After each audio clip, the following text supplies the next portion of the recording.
Welcome. You are here now, and that is the only thing that matters tonight. There is nothing else waiting for you, nothing that needs your attention, nothing that cannot rest until morning.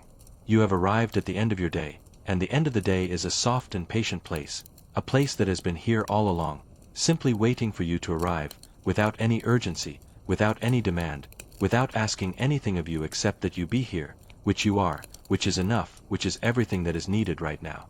Take a moment to feel the surface beneath you. Feel how it holds you, completely, without effort, without reservation, the way a surface that has been holding people in rest for a long time knows how to do this, simply and well.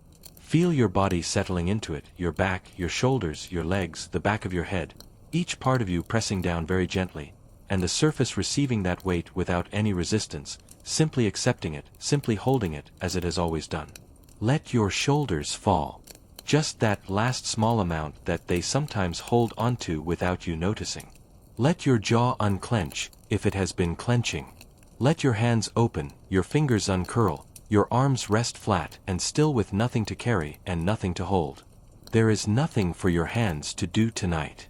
There is nothing for any part of you to do except to rest, which your body already knows how to do, which it has been doing every night of your life, which requires nothing from you except that you allow it. Tonight I am going to tell you about a very old building in a very old time, and about the ordinary life of one person who worked inside it. The building is a castle, not a castle of grand events or famous battles or people whose names you might know, but simply a castle as a place where people lived and worked and carried out their days, in the long, slow, mostly unremarkable way that most days in most places have always been carried out. The time is the later medieval period, perhaps the 14th century, perhaps the 15th, somewhere in England or in the north of France, in a landscape of fields and low hills and slow rivers and small villages gathered around their market squares. The person whose day we are going to follow is a servant, a young woman named Agnes, who has worked in this castle for several years, who knows its corridors and its rooms and its rhythms as well as she knows anything, who rises before dawn every morning and carries out the same tasks in the same order and goes to bed when the day is done, and whose life is, by any reasonable measure, completely ordinary, completely unhurried, and, in its quiet way, completely good. There is nothing alarming in this story. There is no drama. There is no conflict. There is nothing that will wake you or pull you back from the edge of sleep. There is only the castle, and the corridors, and the fires to be laid and the floors to be swept and the water to be fetched and the candles to be trimmed, and the slow, patient, deeply ordinary rhythm of a working day in a medieval castle going about its unremarkable business on a gray autumn morning a very long time ago. Before we step into that world, take one slow breath. Breathe in through your nose, gently, without force, feeling your chest and your belly rise just slightly, just a soft, natural rise, nothing strenuous, nothing effortful, and then breathe out through your mouth, long and even and completely, letting everything go with that breath. Every thought you were holding, every piece of the day that is still following you, every small worry, every plan, every unfinished thing. Simply breathe it all out, slowly, and let the next breath come in clean and easy, and let your breathing settle into whatever rhythm it finds on its own, which is the right rhythm, which has always been the right rhythm. Your body is growing heavier now. Your legs are heavy, pressing down into the surface beneath them with a warm, pleasant weight. Your arms are heavy. The back of your head is heavy against your pillow. There is a warmth gathering in you, moving from the center of your body outward, very slowly, the warmth of rest beginning, the warmth of the day finally releasing its hold, the warmth of a body that is doing exactly what it is meant to do at this hour, which is to rest, which is to let go, which is to sink gently and completely into the comfort of the night. Let that warmth be there. Let it spread. Let it reach your feet and your hands and the top of your head, slowly, in its own time, like warmth from a fire reaches the corners of a stone room in the early morning when the fire has just been lit and is just beginning to push back the cold. Slowly, gently, in its own time, arriving without hurry. We are going to a castle now. A castle that sits on a low rise in a landscape of pale autumn fields, surrounded by a stone wall, enclosed within itself, its towers rising above the wall into a sky that is gray and still this morning, not threatening, not dramatic, just the gray of early autumn, the gray of a day that has not yet decided what it will be. The castle is not very large as castles go. It is not one of the great fortresses of history, not one of the famous ones, just a substantial stone building of the kind that was built all across England and France and the north of Europe in the medieval centuries. A keep, some additional buildings, a great hall, a chapel, storerooms and stables and kitchens, all of it enclosed within its outer wall, all of it made of the same pale gray stone that comes from the ground of this particular landscape. Inside the castle, in a small room in the lower part of the keep, Agnes is waking up. The room where Agnes sleeps is small and stone-walled, its ceiling low, its one small window a narrow slit that lets in, at this hour of the morning, only the very faintest suggestion of the coming dawn, a slightly less dark gray at the edges of the stone, barely distinguishable from the darkness of the room itself. The room holds 3 low wooden beds, each one covered with a rough wool blanket, and Agnes shares this room with 2 other women who work in the household, a laundress named Joan and a kitchen helper named Mabel, both of whom are still asleep, their breathing slow and even in the dark. Agnes lies still for a moment after waking. She does not wake with any abruptness. She simply comes gradually up out of sleep, the way she does every morning, a slow surfacing, the darkness of the room becoming slightly more present to her, the sound of Joan's breathing becoming slightly more audible, the slight chill of the air on her face becoming slightly more felt. She lies on her back with her eyes open or nearly open, looking at the ceiling she cannot quite see, simply being here, simply being awake, without having yet made any movement toward the day. Her blanket is heavy over her, a thick, rough-woven wool blanket in a dark color, its surface slightly scratchy against her chin, its weight pressing down on her in that specific warm, completely comfortable way of a heavy blanket on a cold morning, the weight and the warmth together making the idea of rising very much less appealing than the idea of remaining here, which she allows herself for a few more minutes, because the day has not quite begun yet, and she is not quite required yet, and these few minutes of warmth and stillness before the day begins are hers, completely hers, and she takes them without apology. The castle is not silent at this hour. It is very quiet, but not silent. From somewhere above her, from the direction of the great hall above the lower floor, there is the faint, barely audible sound of the night fire settling in the hall hearth, which has been burning low all night and is now past its lowest point and has begun, almost imperceptibly, to die. There is the sound of the wind outside the castle walls. Not a strong wind, just the ordinary movement of air across the stone, a very low, continuous, very faint sound that is simply the background sound of the castle's existence, the sound it makes at all hours of the day and night when there is any wind at all. And there is the sound of Joan's breathing, slow and regular in the bed beside her. And the sound of Mabel's, slightly different in its rhythm, slightly deeper. And the sound of Agnes's own breathing, which she can hear now that she is listening for it. In and out, slow and steady, the same breath she has been breathing her whole life, simply continuing. After a few minutes she rises. She sits on the edge of her bed first, her feet finding the cold stone floor. Bare stone, very cold this morning, the cold of it coming through her wool stockings which she slept in, a sharp, clean, waking cold that her feet have met every morning for years without the meeting being any less sharp. She sits for a moment in the posture she always sits in at this point, bent slightly forward, her hands on her knees, not looking at anything in particular, simply arriving at the day. She stands. She reaches in the dark for her overdress, which she laid on the chest at the foot of her bed last night, and finds it by touch, and puts it on over her underdress. A plain, dark wool dress, simply cut, without any particular feature except that it is warm and it is hers. She ties the laces at the front by feel, as she has done so many mornings that her fingers do not need to see what they are doing. She puts on her linen coif, a simple white cloth that covers her hair, tied under her chin, the tying another thing her fingers do without consultation. She picks up the tallow candle from the small shelf beside her bed, a short, thick candle in a simple iron holder, and goes to the corner of the room where the firepot is kept, a small clay vessel with a lid that holds the embers from the evening fire, kept alive through the night specifically for this purpose. She lifts the lid and holds the candle wick to the nearest glowing ember, blowing very gently across it to encourage the glow, and the wick catches, slowly, reluctantly at first, the flame establishing itself with small uncertainty, and then more confidently, burning with a low, warm, steady light. She holds the candle up and looks at the room for a moment in its light. Joan still sleeping. Mabel still sleeping. The room just as it always is, small and low-ceilinged and stone-walled and plain, its few possessions arranged in their usual places. She goes to the door and opens it quietly, carefully, and steps out into the passage. The passage outside her room is a stone corridor in the lower part of the keep, its walls thick, and its ceiling arched, and its floor of large, uneven stone flags that have been worn smooth in the center by centuries of feet.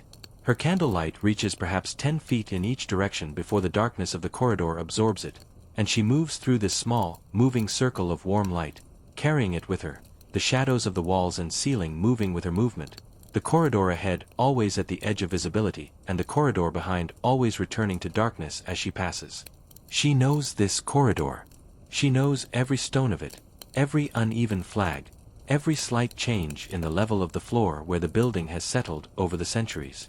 She does not need to look at the floor as she walks.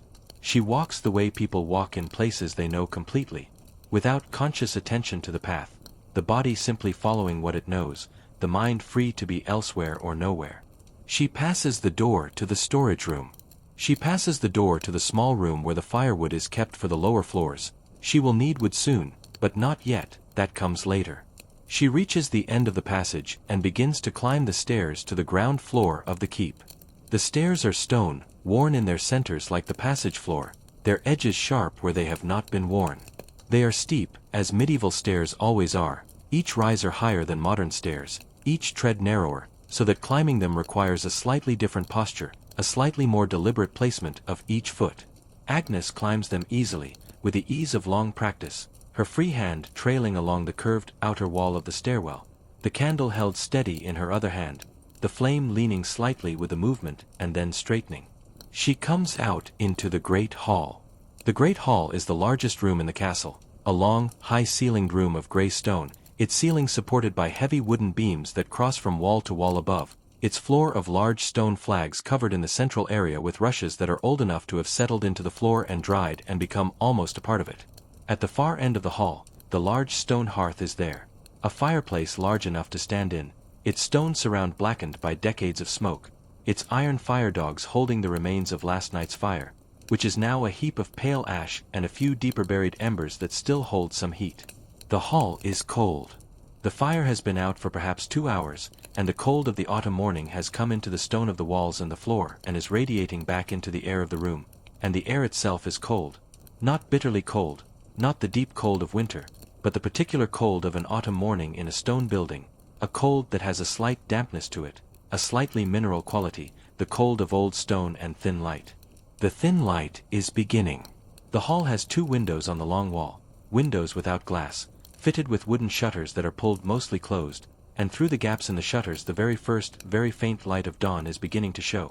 A pale, gray-blue light, barely there, barely light, more the suggestion of the ending of night than the beginning of day, but there, present, arriving on its own schedule as it always does. Agnes sets her candle on the long wooden table, the great table of the hall, a heavy trestle table of dark wood, and goes to the fireplace. She crouches before it and examines the ash. There are embers under there, she knows, the kind of deeply buried ember that holds heat for hours under a layer of ash, that can be found and coaxed back to life if you know how to look for them, and she does know how to look for them, because this is something she has done every morning for years. She takes the iron poker and very gently, very carefully, draws it through the ash in a slow, searching motion, watching for the orange glow that will tell her where the embers are. There, a faint warmth, a faint color, deep under the pale ash. She moves the ash aside, carefully, around the ember rather than onto it, revealing the small, glowing core of the night fire. She feeds the ember. Small pieces first, thin dry sticks of kindling from the basket beside the hearth, placed one at a time over the ember with care, not smothering it but leaning against it, giving it something to give its heat to. She blows once, very gently, across the ember and the base of the kindling. A controlled breath, not too strong, not too weak, the breath of someone who has done this many times and knows exactly how much air a small ember needs. The ember brightens. A thin thread of smoke rises from the base of the nearest kindling stick, and then a small flame, tentative and pale, creeps along the edge of the stick. She watches it. She does not rush it. She sits back on her heels and watches the small flame find its way along the kindling, growing slightly as it goes, finding more surface to burn, becoming slightly more confident with each passing moment. She adds another stick when the first has caught fully. Then, another. The fire is building now. Not yet a large fire, just a small, new, establishing fire, the fire at the beginning of its day, finding its way toward the larger pieces of wood that she will add shortly, making itself ready. When the kindling is burning steadily, she adds the first piece of firewood, a split log, not large, dry and pale, set carefully over the burning kindling at an angle that lets the air move through. The firewood takes the flame from the kindling after a short while.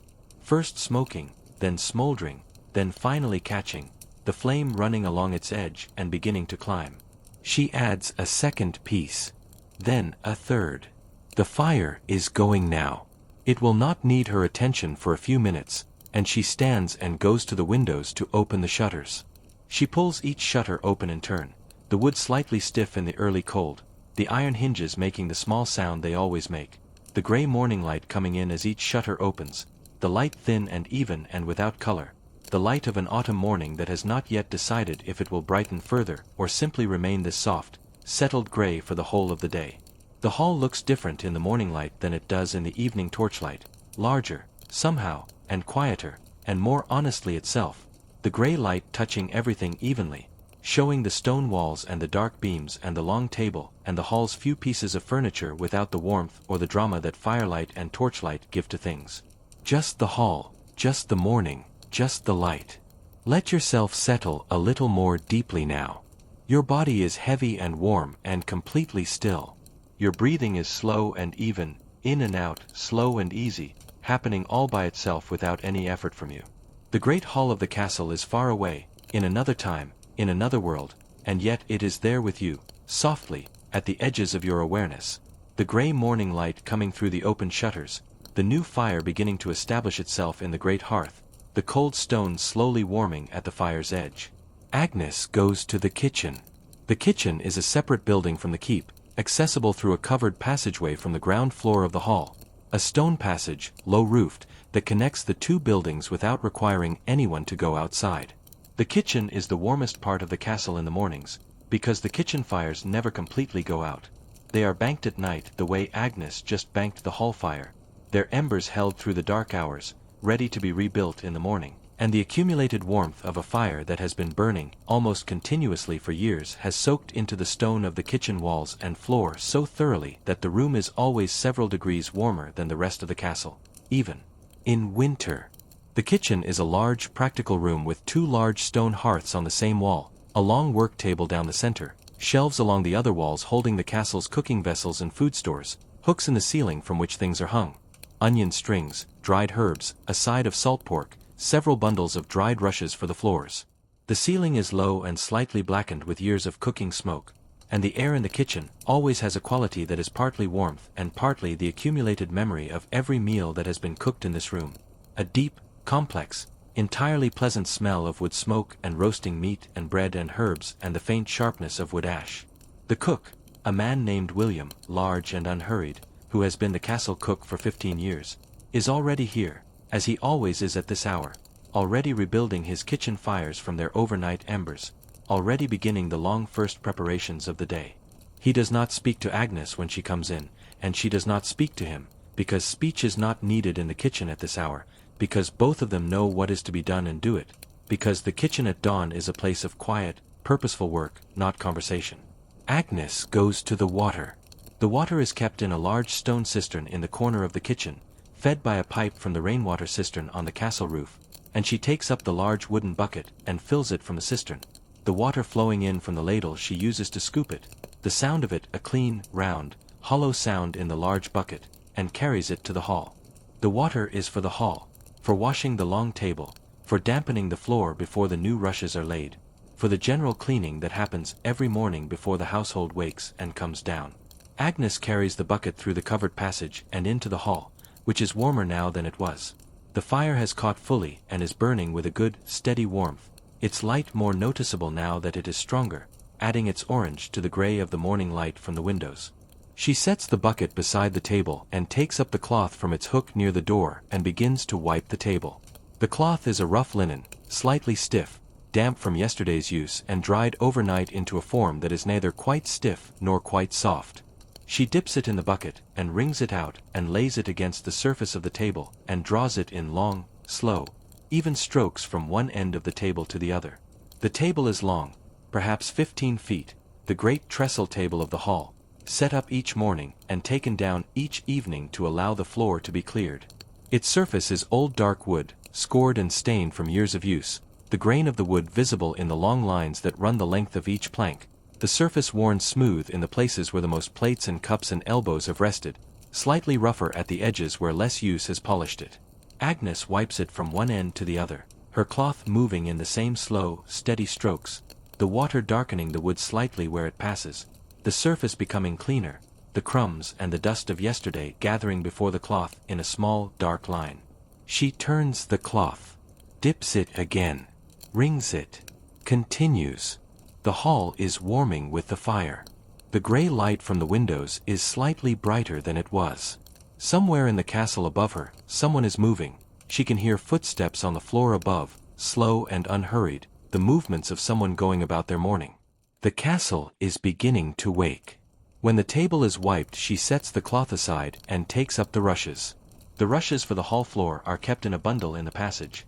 Dry rushes, cut from the river meadows in the summer and dried and stored. Their smell a clean, slightly grassy, slightly dusty smell that is also part of the smell of every hall and large room in every castle and manor house of this time. She takes an armful of rushes and carries them into the hall and begins to spread them. The spreading of rushes is a slow, simple task.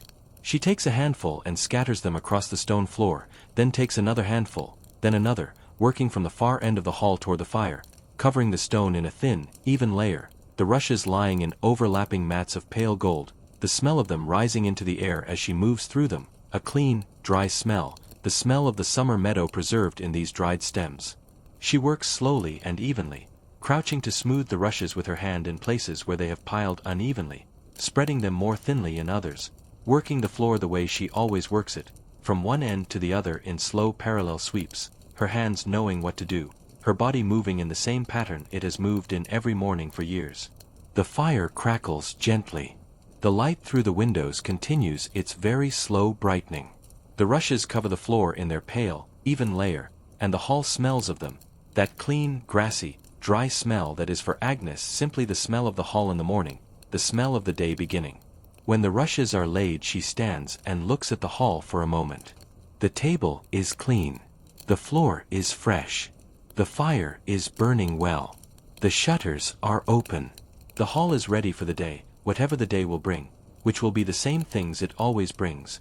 Meals served and cleared, people passing through, the long table set and unset, the fire fed and tended. The hall is a patient room. It receives whatever happens in it without complaint or excitement, and it will receive today in the same way. She goes back to the kitchen for the next task, which is the candles. The candles throughout the castle, in the corridors, in the private chambers, in the storerooms and the chapel and the gatehouse, need to be checked every morning. Those that have burned down to stubs need to be replaced, the candle holders need to be cleaned of their accumulated wax strips, the new candles need to be properly seated. This is one of Agnes's regular tasks, a task she does every morning, working her way through the castle with a basket of new tallow candles and a small scraping tool, moving from room to room in the order she always moves through them. She takes her basket from its hook in the passageway, a low, flat-sided wicker basket with a handle, very plain, its weave tight and even, darkened with long use, and fills it with a supply of tallow candles from the candle store, a small room off the kitchen where the castle's supply of candles is kept. Tallow candles, made from rendered animal fat, pale yellow or cream-colored, slightly soft to the touch, smelling of the fat they are made from in a faint, slightly waxy way that is simply the smell of artificial light in this time, the smell of every interior at night in this period. So familiar, it is barely a smell. She also picks up the scraping tool, a small iron tool with a flat blade, used for removing the hardened wax from the candle holders, and sets it in the basket, and puts her candle in its holder beside it, and starts on the rounds. The first corridor is the lower passage where her room is. She moves along it slowly, checking each wall bracket, replacing the burned stubs with new candles, scraping the dripped wax from the iron brackets with the flat of her tool, the dried wax coming away in small, pale, slightly curved pieces that she drops into a cloth in the basket for later remelting. The sound of the scraping is very small, a light, flat, slightly hollow sound of iron on iron, each piece of removed wax falling with a tiny, barely audible sound into the cloth. She works through the lower floor in this way. Corridor, storage room doorway, the foot of the stairs, the small anteroom beside the hall. Each bracket receives the same attention. Check the candle, replace if needed, scrape the drips, move on. The work is entirely repetitive, requiring very little thought. The same small sequence of actions repeated at each point along the route. The basket growing slightly lighter as candles are removed from it, and slightly heavier with wax drippings, the route through the castle accumulating behind her as she goes. She climbs to the upper floors.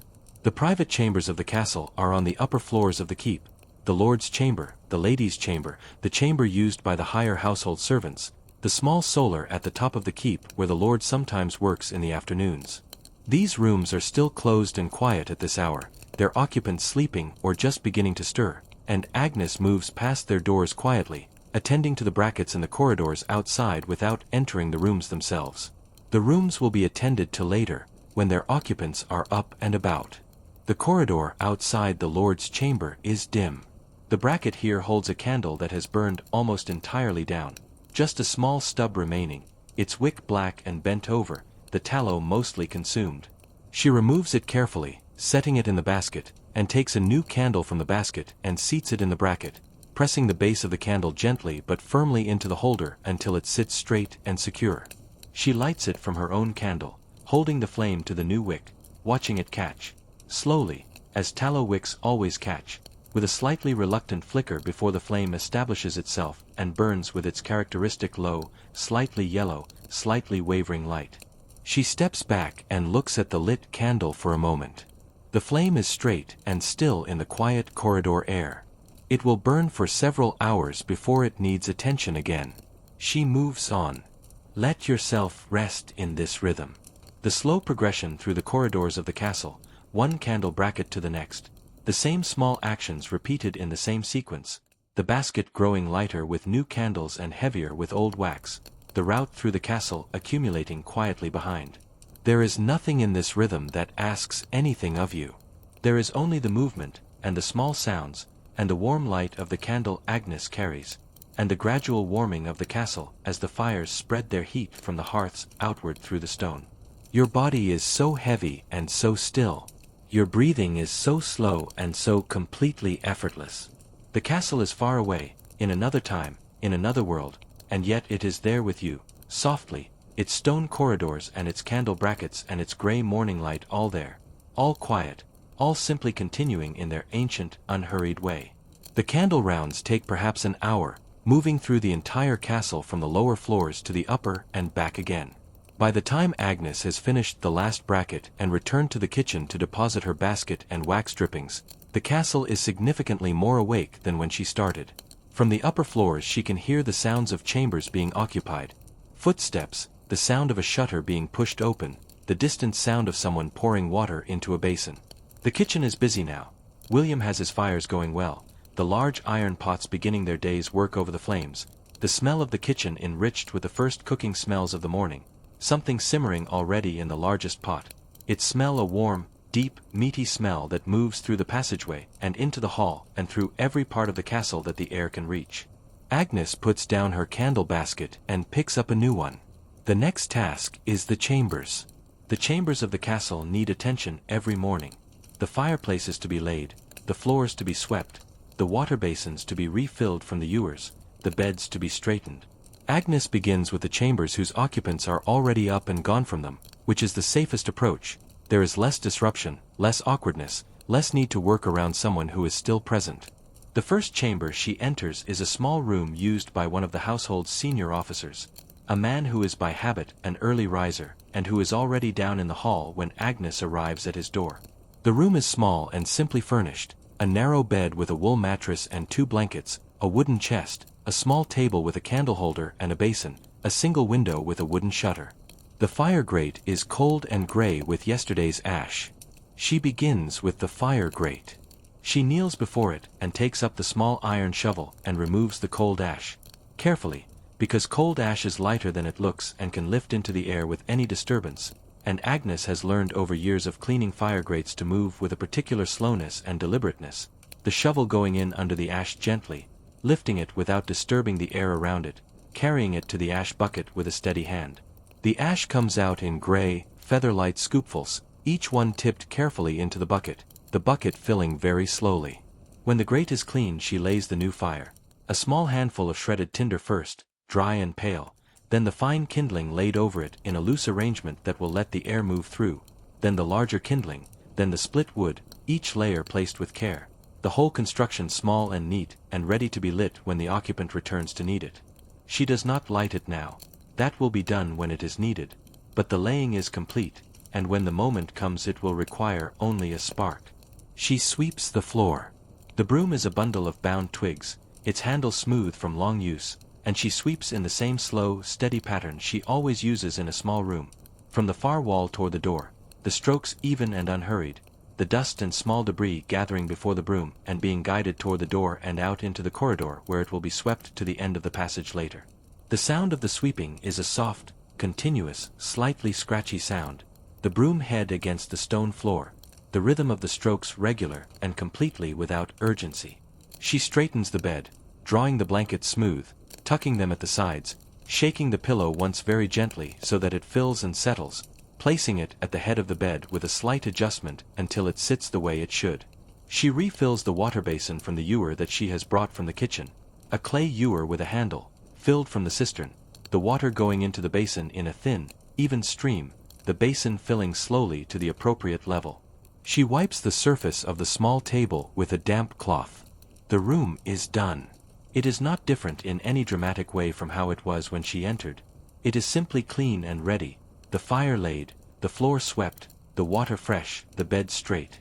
It looks the way it always looks when it has been attended to, which is to say it looks like a room that is well cared for and ready to be used, which is exactly what it is and exactly what Agnes's work has made it. She moves to the next chamber, and the next, and the next, working through the occupied rooms of the castle in her morning order, each one receiving the same careful, unhurried attention, each one left clean and ready and still, the pattern of the work repeating itself in each room with small variations.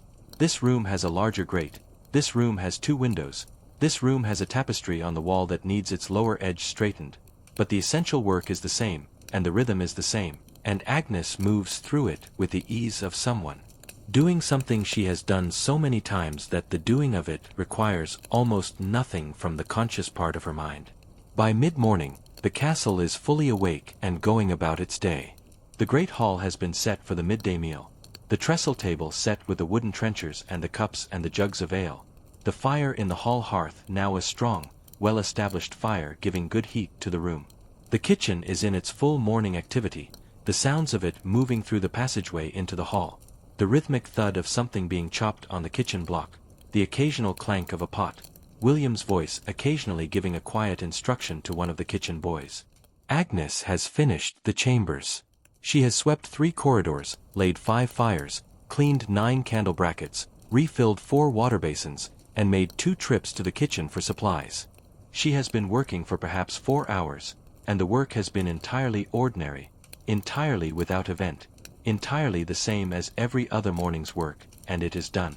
She goes to the kitchen for her own meal. In the castle household, the servants eat their midday meal in the kitchen, a practical arrangement that means they eat from the same preparations as the household without the ceremony of the hall, sitting at the kitchen table while William and his helpers continue their work around them. Agnes sits on the bench at the long kitchen table and is given a bowl of the morning's pottage, a thick, warm, somewhat dense preparation of peas and onions and a little bacon, simmered since early morning into a smooth, deeply savory mass that is simply what the morning's pottage is, which is what every morning's pottage is, which is good and filling and warm and entirely without pretension. She eats slowly, in the warm kitchen, the sounds of cooking around her, the smell of the kitchen wrapping the meal in its particular warmth.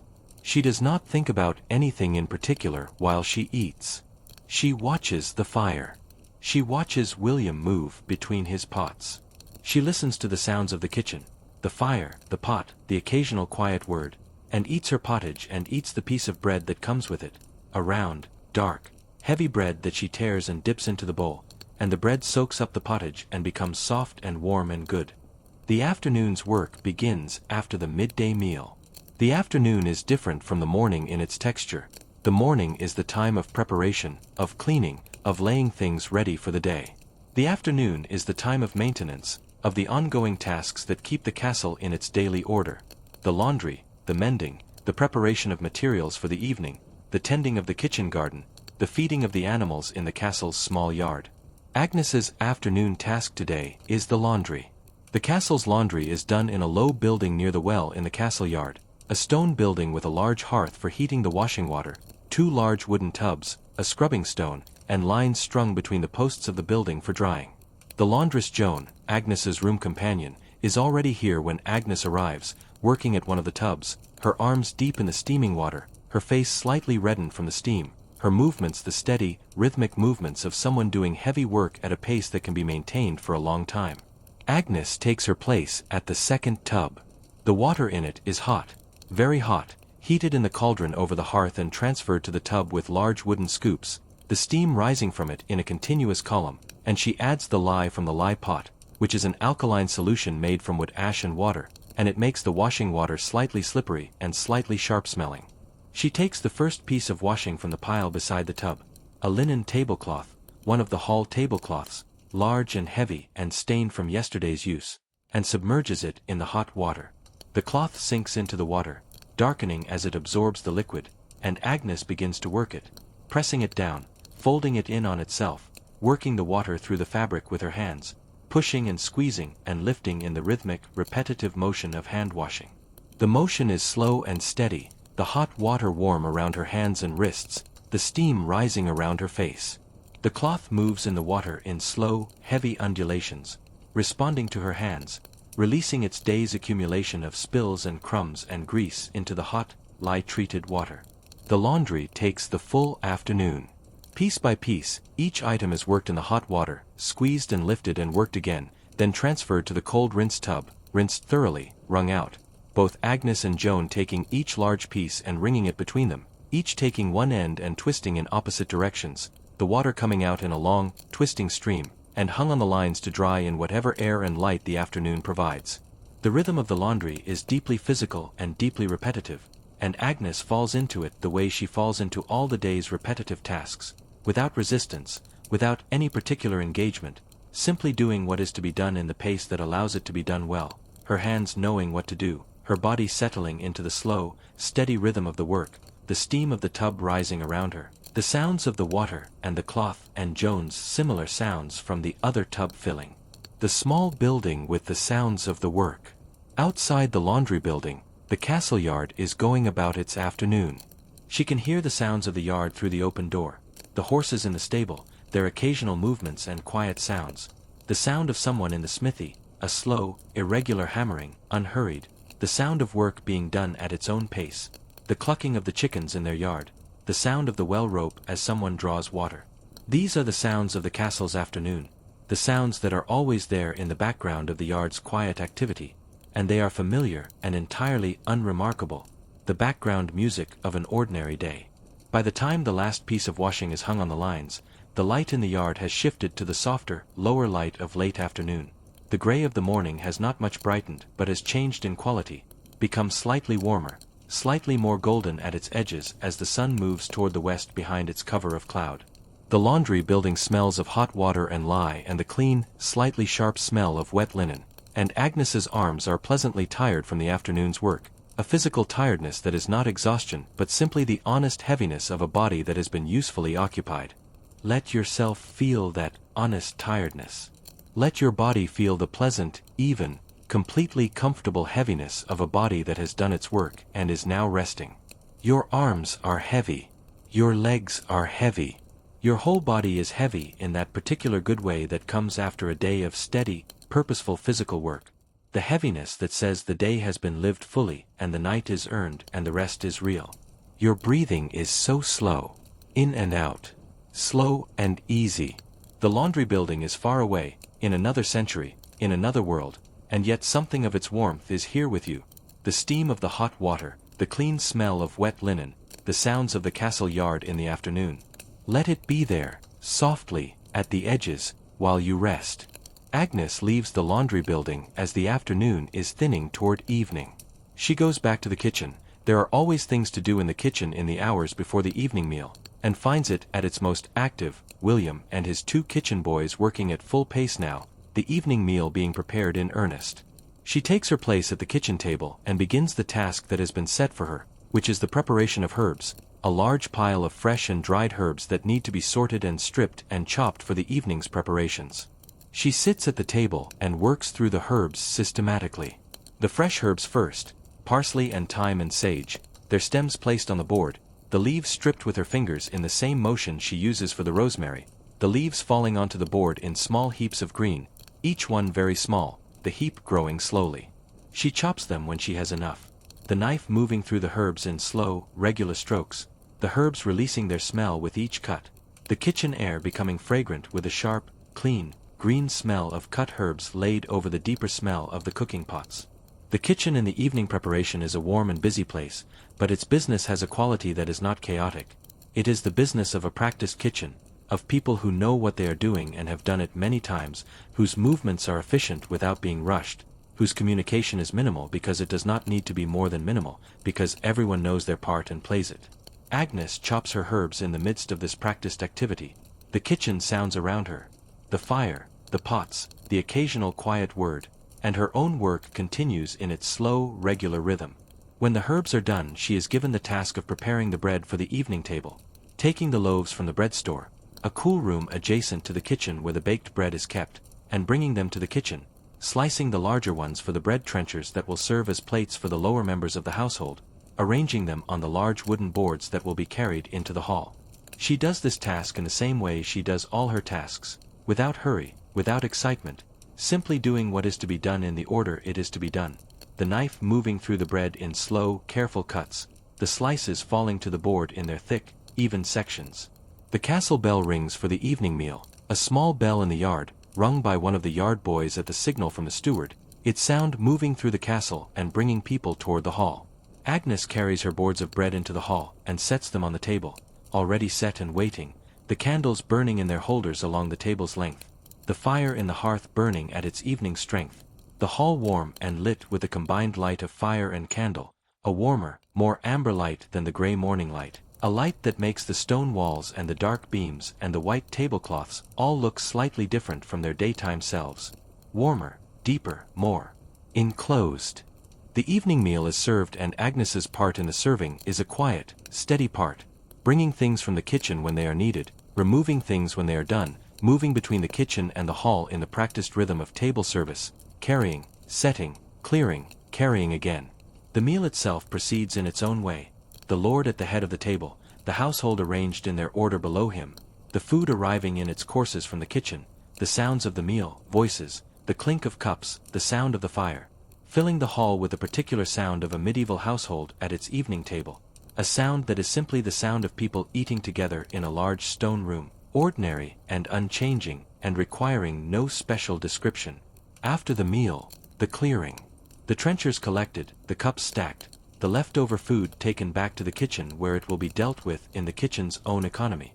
Some kept for tomorrow, some given to the poor at the castle gate, some to the animals. The tablecloths unfolded and shaken over the hall floor, the crumbs falling into the rushes to be swept out tomorrow morning with the old rushes.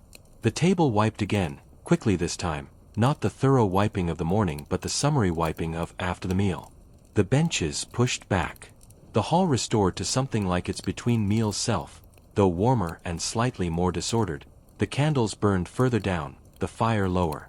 Agnes's part in all of this is the same small part it always is, one hand among the several hands that restore the hall after the evening meal, and when it is done she goes back to the kitchen with the last load of cleared things and helps with the kitchen's own evening tidying, which is the putting away of the cooking vessels, the banking of the fires, the covering of the remaining food, the general setting to rights of the kitchen that happens every evening so that tomorrow's morning can begin from order rather than from the disorder of last night's meal. The kitchen in the evening, after the meal, settles gradually into its overnight state, the fires banked, the pots put away, the table wiped, the surfaces clean. William oversees this settling with the same unhurried authority he brings to everything in his kitchen, moving from one area to another, checking that things are where they should be, that the fires are correctly banked, that nothing has been overlooked. He says very little. He does not need to say very much. The kitchen at the end of its day knows how to close itself down. Agnes finishes her evening kitchen tasks and takes her candle from the shelf by the door and goes back through the covered passage into the hall for the last time, to check the hall fire. The hall is empty now. The household has dispersed after the meal, some to the upper chambers, some to the various rooms and corners of the castle where they spend their evenings. The fire in the great hearth is still burning, but lower than it was at the meal, and she adds 2 pieces of wood, not large pieces, because the fire does not need to burn high through the night, just to maintain itself at a low, steady burn that will give the hall some warmth and have good coals for the morning, and puts the iron fireguard in front of it. She looks at the hall for a moment in the low firelight, the long table in shadow, the rushes on the floor pale and still, the beams above in near darkness, the fire the only real light. The hall is quiet and large and entirely itself, the way it is every evening at this hour, the same as it has been every evening for as long as Agnes has been here and for long before that.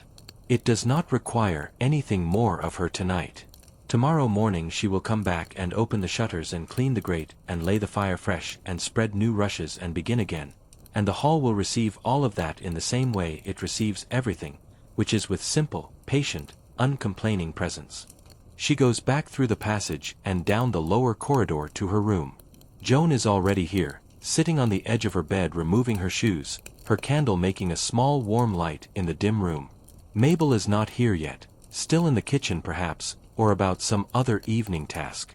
Agnes sets her candle on the shelf and sits on her own bed and begins to untie her shoes in the same way Joan is untying hers, both women in their small candlelit room doing the same small evening action at the same time, neither speaking, because the evening and the tiredness and the close of the day make speech feel unnecessary and the quiet feel sufficient. Her shoes off, Agnes unpins her coif and folds it and sets it on the chest. She loosens the laces of her overdress but does not take it off. She sleeps in it, as she always does, because the night is cold and the room has no fire and the dress is warmth. She lies down on her bed and pulls the heavy wool blanket over herself and lies still. The room is dim, just the one candle on the shelf, burning low, and the slight suggestion of the night sky in the narrow slit window. Joan has lain down too, and is still, her breathing already beginning to slow. From somewhere in the castle above, the last sounds of the evening are fading. A footstep, a door, a distant voice that says something too far away to be heard as words and then says nothing more. Agnes lies on her back and looks at the ceiling she cannot see in the near darkness. She is tired, the pleasant, even tiredness of a body that has been usefully occupied from before dawn until now.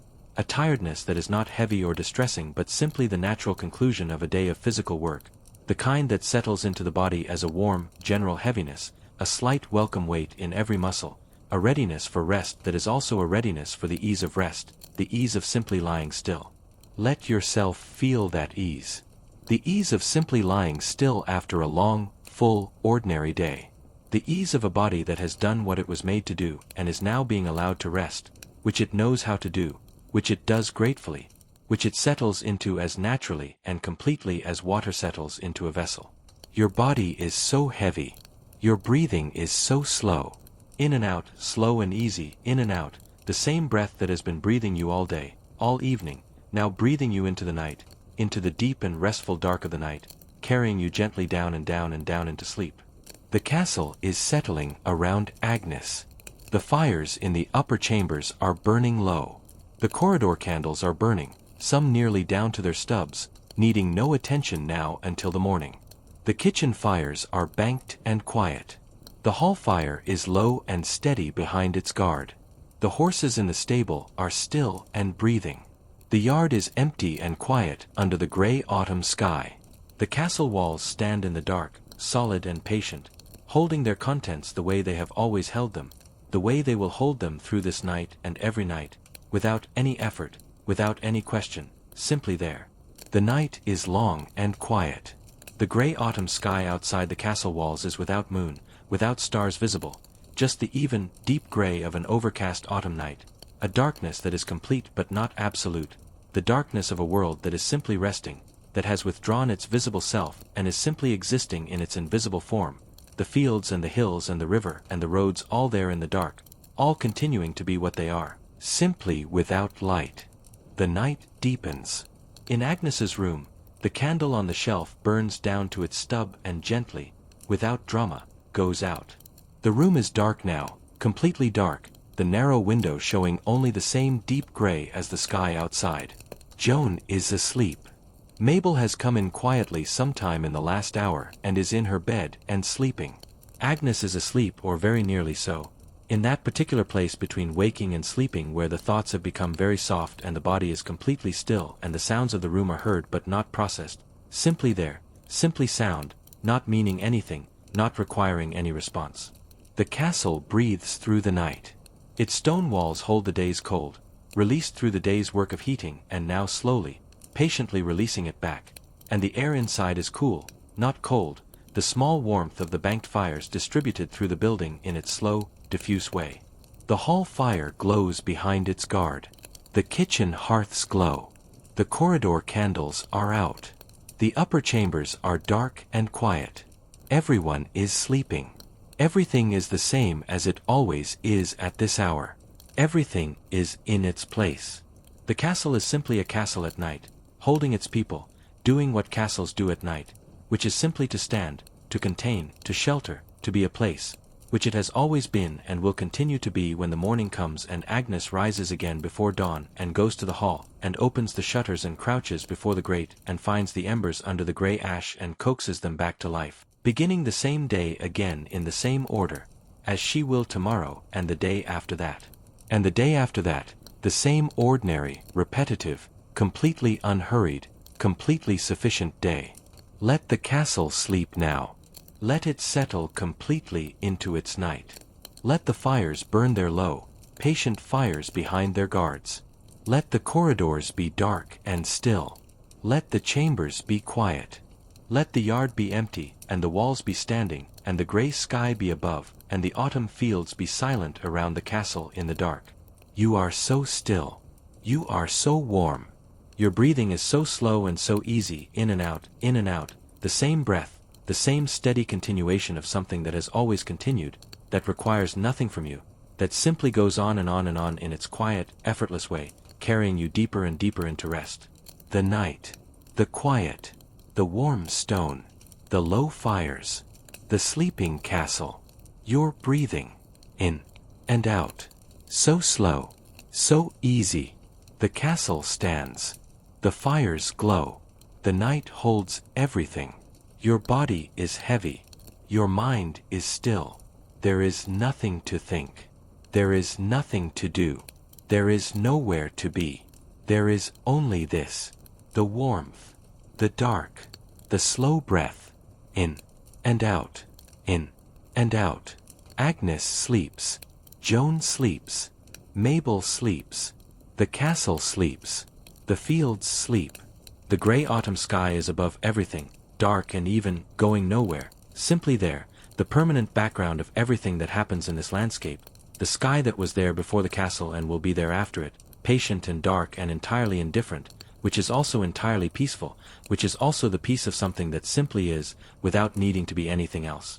The night is long. The quiet is deep. The cold is gentle. The fires are low. The walls are standing. The rushes on the hall floor are still. The laundry on the lines in the yard moves just barely in a breath of air so slight it can barely be called a breath. The white linen shifting the smallest amount and then settling again, and the yard is still.